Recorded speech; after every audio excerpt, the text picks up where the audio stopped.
Pour commencer, voici une petite démonstration technique de la roue sans les mains.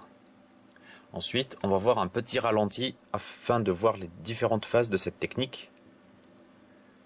Et enfin, on va essayer de l'analyser pour mieux comprendre son déroulement. Tout d'abord, il y a la course d'élan. Ensuite, il y a le pré-appel qui se fait avec le pied droit. Le pré-appel doit être lent et rasant, suivi par l'appel qui se fait avec le pied gauche et le genou gauche fléchi afin de mieux pousser. Lancer le pied droit le plus haut possible afin d'obtenir une plus grande amplitude entre les jambes. Se réceptionner sur le pied droit et enfin sur le pied gauche.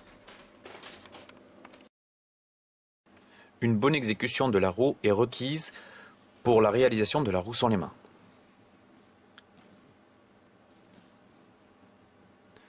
Tout d'abord, il faut essayer d'avoir tous les appuis alignés. Ensuite, une grande amplitude entre les jambes, les écarter le plus possible.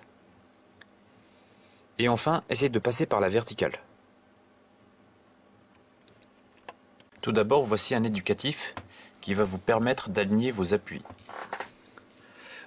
On peut commencer par travailler sur une poutre pour aligner les pieds et les mains et se réceptionner sur un tapis.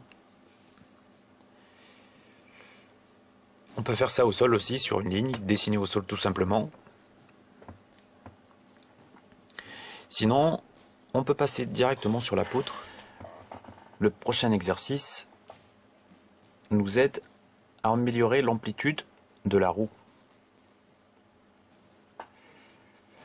Donc on se met contre un mur, on atterre, on appuie tendu renversé et on écarte les jambes et on essaie de maintenir cette position. Ensuite, pour améliorer le passage par la verticale, on fait des roues face à un mur ou mieux un tapis.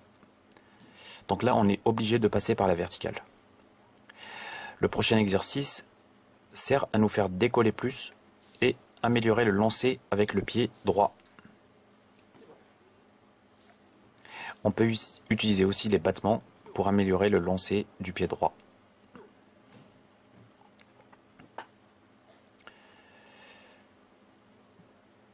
Ensuite, nous allons passer aux différentes étapes pour l'apprentissage de la roue sans les mains. Donc pour la course d'élan, il suffit de se mettre pieds joints, sauter le plus loin possible, arriver sur le pied droit puis pied gauche et réaliser une roue.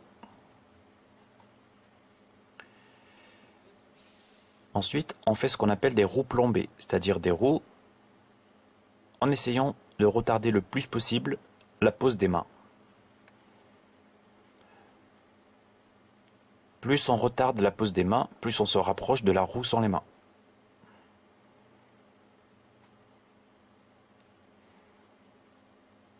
Ensuite, on peut passer à la manipulation, l'aide et la parade. Donc voici 3 exercices ou 3 façons de manipuler, aider et parer le pratiquant.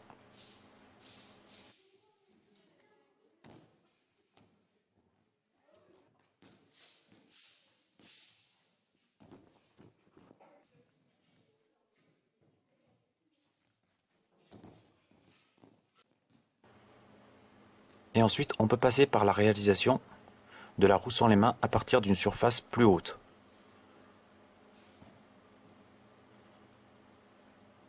On peut utiliser un plinth, des tapis empilés.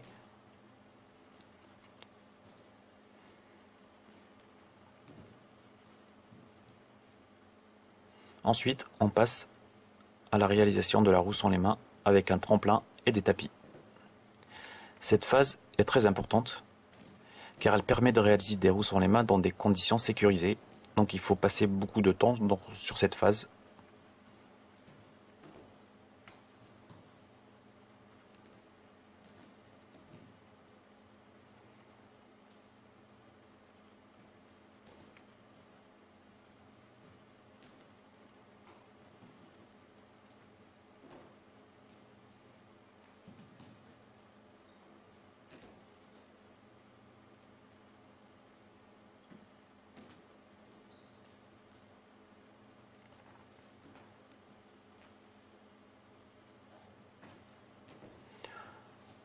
On peut aussi utiliser une surface plus rigide, mais un peu plus haute que le niveau du sol. Ou essayer d'arriver sur des tapis beaucoup plus hauts pour obliger le pratiquant à pousser le plus possible et à décoller le plus possible vers le haut. Il faut faire attention avec ce dernier éducatif qui peut être assez traumatisant pour les chevilles.